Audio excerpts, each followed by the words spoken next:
Hi friends, ഇന്ന് ഞാൻ വന്നിട്ടുള്ളത് ഒരു കിഡിലൻ മീനച്ചാറിൻ്റെ റെസിപ്പി ആയിട്ടാണ്. ഈ അച്ചാറുണ്ടെങ്കിൽ ചോറിൻ്റെ കൂടെ നമുക്ക് വേറൊന്നും വേണ്ട, ഇത് മാത്രം മതി. അത്രയും ടേസ്റ്റി ആയിട്ടുള്ള അച്ചാറാണ്. അപ്പോൾ ഇതെങ്ങനെയാണ് തയ്യാറാക്കുന്നതെന്ന് നോക്കാം. അതിനായി ഞാൻ ഒരു 400 ഗ്രാം മീനാണ് എടുത്തിട്ടുള്ളത്. ഇത് ചെറിയ കഷ്ണങ്ങളായി അരിഞ്ഞതിന് ശേഷം നന്നായി കഴുകി വൃത്തിയാക്കി എടുത്തിട്ടുണ്ട്. ഇതുപോലെ ചെറിയ കഷ്ണങ്ങളായി അരിഞ്ഞെടുക്കണം. ഇതിലേക്ക് 1 ടേബിൾ സ്പൂൺ മുളക് പൊടിയും 1/2 ടേബിൾ സ്പൂൺ ഉപ്പ്, 1/4 ടീസ്പൂൺ മഞ്ഞൾപ്പൊടിയും കൂടി ചേർത്ത് ഒന്ന് നന്നായി മിക്സ് ചെയ്ത് അരമണിക്കൂർ നേരത്തേക്ക് റെസ്റ്റ് ചെയ്യാൻ വെക്കുക. അച്ചാർ തയ്യാറാക്കാനായി കൂടുതൽ മുള്ളില്ലാത്ത മീൻ എടുക്കുന്നതായിരിക്കും ഏറ്റവും നല്ലത്. ഇനി മുള്ളുകളൊക്കെ ഉണ്ടെങ്കിൽ അതൊക്കെ ഒന്ന് എടുത്ത് മാറ്റിയിട്ട് വേണം നമുക്ക് ഇതുപോലെ ചെറിയ പീസുകളായി അരിഞ്ഞെടുക്കാൻ. അതുപോലെ പെട്ടെന്ന് പൊടിഞ്ഞു പോവാത്ത മീനായിരിക്കണം എടുക്കേണ്ടത്. ഞാനിവിടെ സൂതമീനാണ് എടുത്തിട്ടുള്ളത്. അരമണിക്കൂറായിട്ടുണ്ട്. ഇനി ഇതൊന്ന് ഫ്രൈ ചെയ്തെടുക്കാം. ഒരു പാത്രത്തിലേക്ക് 6-7 ടേബിൾ സ്പൂൺ എണ്ണ ഒഴിച്ചു കൊടുക്കാം. ഞാനിവിടെ വെളിച്ചെണ്ണയാണ് യൂസ് ചെയ്യുന്നത്. എണ്ണ ചൂടാവുന്ന സമയത്ത് നമുക്കിതിലേക്ക് കുറേശ്ശെയായി മീനിട്ട് കൊടുക്കാം. മീനിട്ടതിന് ശേഷം ചെറുതായി ഒന്ന് ഇളക്കി കൊടുക്കാം. ഒരുപാട് നേരം ഇളക്കി കൊടുക്കരുത്, മീൻ പെട്ടെന്ന് പൊടിഞ്ഞു പോകും. അതുകൊണ്ട് ചെറുതായി ഒന്ന് ഇളക്കിയതിന് ശേഷം നമുക്കിതൊന്ന് 5-6 മിനിറ്റ് മീഡിയം ഫ്ലെയിമിലിട്ട് ഫ്രൈ ചെയ്യാം. അതിന് ശേഷം ഒന്നുകൂടി ഒന്ന് ഇളക്കി കൊടുത്ത് ഒന്ന് നന്നായി ഫ്രൈ ചെയ്തെടുക്കാം. കൂടുതൽ മുരിഞ്ഞു പോവാതെ ശ്രദ്ധിക്കുക. ഇതുപോലെ ആയി കഴിഞ്ഞാൽ നമുക്ക് ഫ്ലെയിം ഓഫാക്കി വെക്കാം. ഇതൊരു പാത്രത്തിലേക്ക് മാറ്റിയതിന് ശേഷം ബാക്കി എണ്ണയിൽ തന്നെ നമുക്ക് കടുക് ഇട്ട് കൊടുക്കാം.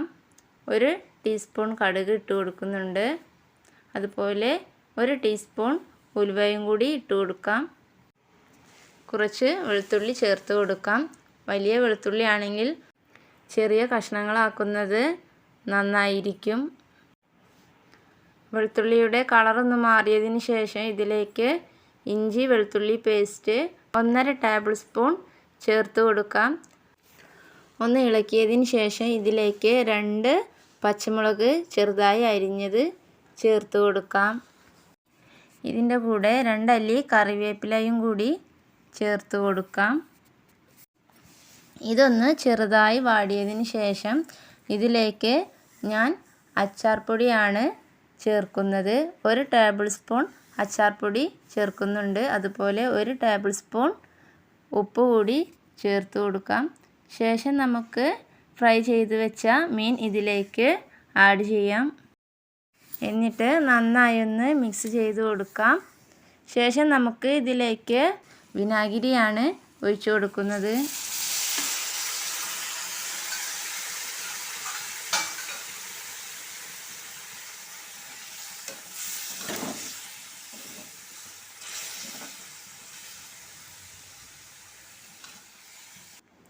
മുക്കാൽ കപ്പ് അളവിൽ വിനാഗിരി ഒഴിച്ചു കൊടുത്തിട്ടുണ്ട്. ഇനി ഇതൊന്ന് ജസ്റ്റ് ഒന്ന് തിളച്ച് കഴിഞ്ഞാൽ നമുക്ക് ഫ്ലെയിം ഓഫാക്കി വെക്കാം. ഇതുപോലെ ആയി കിട്ടും. ഇനി ഗ്രേവി കുറച്ചും കൂടി വേണമെന്നുള്ളവർക്കാണെങ്കിൽ കുറച്ച് വെള്ളം ചൂടാക്കിയതിന് ശേഷം ഇതിലേക്ക് ചേർത്ത് കൊടുക്കാം. അപ്പോൾ ഒന്നുകൂടി ഒന്ന് ലൂസായി കിട്ടും. അപ്പോൾ നമ്മുടെ മീനച്ചാർ ഇവിടെ റെഡി ആയി കഴിഞ്ഞു. ചോറിൻ്റെ കൂടെ നമുക്ക് കഴിക്കാൻ പറ്റിയ ഒരു അടിപൊളി അച്ചാറാണിത്. എല്ലാവരും ഒന്ന് ട്രൈ ചെയ്ത് നോക്കുക. ഇതുണ്ടെങ്കിൽ പിന്നെ ചോറിൻ്റെ കൂടെ വേറെ ഒന്നും തന്നെ വേണ്ട, അത്രയും രുചിയാണിത്. അപ്പോൾ എല്ലാവരും ട്രൈ ചെയ്ത് നോക്കുക. വീഡിയോ ഇഷ്ടപ്പെടുകയാണെങ്കിൽ ലൈക്ക് ചെയ്യാനും കമൻറ്റ് ചെയ്യാനും മറക്കല്ലേ.